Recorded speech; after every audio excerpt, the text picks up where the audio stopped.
Bonjour, alors dans cette vidéo, on va voir la résistance électrique. Alors vous avez une petite représentation ici de ce que peut être la résistance électrique. C'est schématisé évidemment. La tension, ben, c'est comme une énergie qui pousse sur les électrons, on l'a vu, c'est des joules par coulomb. Le courant, c'est plus le flux de charge, c'est le nombre de coulombs qui passent à chaque seconde.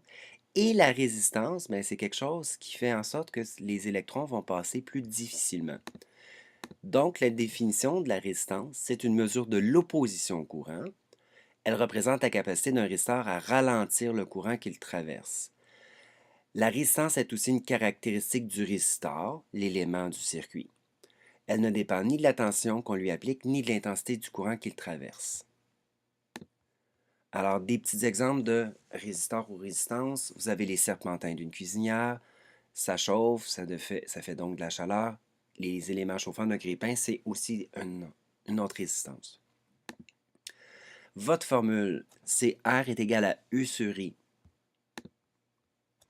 C'est normalement une formule que vous aviez déjà vue en ST ou en ATS. U, c'est la différence de potentiel en volts. I, c'est l'intensité du courant en ampères. Et R, c'est la résistance électrique en ohms. Donc, on pourrait dire que 1 ohm équivaut à 1 volt pour 1 ampère.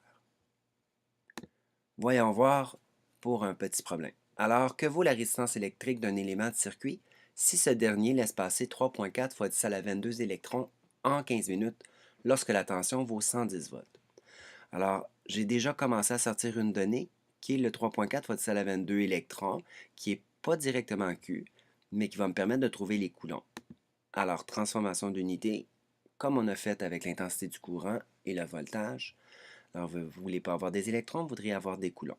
J'ai donc 5440 coulombs. J'ai le delta T qui vaut 15 minutes, j'ai le U qui est 110 volts et je dois trouver le R. Le R, étant donné que c'est U sur I, je vais besoin de trouver l'intensité du courant, le I. J'ai donc besoin de transformer, entre autres, mes minutes en secondes, puisque quand je calcule I, je dois travailler avec un temps en secondes. Alors, je vais pouvoir appliquer ma formule I est égale à Q minuscule, la charge électrique sur delta T. Donc, 5440 coulombs divisé par 900 secondes, ça me donne 6 ampères ou 6 coulombs par seconde. Je vais maintenant calculer R. R est égal à U sur I. U, c'est mon 110 volts. Et le 6 ampères, c'est ce que je viens de calculer. J'obtiens 18,3 ohms. Voilà pour la résistance électrique.